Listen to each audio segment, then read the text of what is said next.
Benjamin Netanyahu നടത്തിയ ചില പ്രസ്താവനകൾ ശ്രദ്ധിക്കേണ്ടതുണ്ട്. ഒന്ന്, ഒരു കാരണവശാലും ഫലസ്തീൻ എന്ന രാജ്യത്തെ അംഗീകരിക്കില്ല എന്ന് വെസ്റ്റ് ബാങ്കിൽ പോയി ഇന്നലെ നെതന്യാഹു പ്രഖ്യാപിക്കുന്നു. ഇസ്രയേലും ഫലസ്തീനും തമ്മിലുള്ള തർക്കം പരിഹരിക്കാനുള്ള ഏക വഴി രണ്ട് രാഷ്ട്രമാണ് എന്ന വാദം ലോകം അംഗീകരിച്ചതാണ്. തത്വത്തിൽ ഇസ്രയേലിനും അതിനോട് യോജിപ്പാണ്. ജെറുസലേമിന്റെ കാര്യത്തിൽ മാത്രമാണ് തർക്കം ബാക്കിയുള്ളത്. വെസ്റ്റ് ബാങ്ക് ഒക്കെ വിട്ടുകൊടുക്കാൻ അവർ ഒരുക്കമാണ്, ഗാസയിലെ യുദ്ധം അവസാനിപ്പിക്കാനും. എന്നാൽ ഈസ്റ്റ് ജെറുസലേം ഇസ്രായേലിന്റെ ഭാഗമായില്ലെങ്കിൽ വിലാപ മതിൽ അടക്കമുള്ള ഇസ്രായേലിന്റെ സ്വപ്നം അവസാനിച്ചു പോകും എന്നതിൽ മാത്രമാണ് തർക്കം അവശേഷിക്കുന്നത്. എന്നാൽ ഇന്നലെ നെതന്യാഹു വെസ്റ്റ് ബാങ്കിൽ പ്രഖ്യാപിച്ചത് ഈ മണ്ണ് ഇനി ഞങ്ങളുടേതാണ്, ഇതിനി ആർക്കും വിട്ടുകൊടുക്കില്ല എന്നാണ്. മാത്രമല്ല വെസ്റ്റ് ബാങ്കിൽ കൂടുതൽ ജൂത സെറ്റിൽമെന്റിനുള്ള തീരുമാനം നടപ്പിലാക്കാനും നെതന്യാഹു പ്രഖ്യാപിച്ചു. എന്ന് വെച്ചാൽ ഭാവി ഫലസ്തീൻ രാജ്യത്തിന്റെ നിർണായക ഭാഗമാവേണ്ട വെസ്റ്റ് ബാങ്ക് ഇനി ഇസ്രായേലുകൾ സ്വന്തമാക്കും എന്ന് തന്നെ അർത്ഥം. അപ്പോൾ പിന്നെ ജെറുസലേമിന്റെ കാര്യം പറയേണ്ടതുണ്ടോ? അലക്സ പള്ളിയൊക്കെ ഈസ്റ്റ് ജെറുസലേമിലാണെന്ന് മറക്കരുത്. അതായത്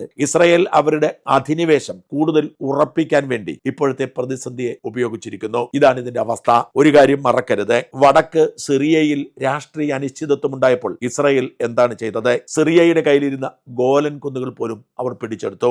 ഇസ്രായേലിന്റെ കയ്യിലിരുന്ന ഗോലൻ കുന്നുപോലും സിറിയയ്ക്ക് വേണം എന്ന് ആവശ്യപ്പെട്ടുകൊണ്ടിരുന്നപ്പോഴാണ് സിറിയയുടെ കയ്യിലിരുന്ന ഗോലൻ കുന്നുപോലും അവർ പിടിച്ചെടുത്തത്. ഞാൻ ഇന്നലെ ഒരു ഉന്നത ഉദ്യോഗസ്ഥനോട് ഈ കാര്യത്തെക്കുറിച്ച് ചോദിച്ചു, സിറിയ എന്തെങ്കിലും ക്ലെയിം എടുത്തിട്ടുണ്ടോ എന്ന്. സിറിയയ്ക്ക് ഒരു ക്ലെയിമുമില്ല, അതിനുള്ള ശേഷി സിറിയയ്ക്ക് നഷ്ടപ്പെട്ടിരിക്കുന്നു. ഇനി ആ ഭാഗം ഇസ്രായേലിന്റേതാണ് എന്നാണ് ഉന്നത ഉദ്യോഗസ്ഥ എന്നോട് പറഞ്ഞത്. ഇത്തരത്തിൽ ഇസ്രായേലിനെ ഇല്ലാതാക്കാൻ വേണ്ടി ഇവർ ശ്രമം നടത്തുമ്പോൾ ഇസ്രായേൽ അവരുടെ അതിർത്തി വ്യാപിപ്പിച്ചുകൊണ്ടിരിക്കുന്നു.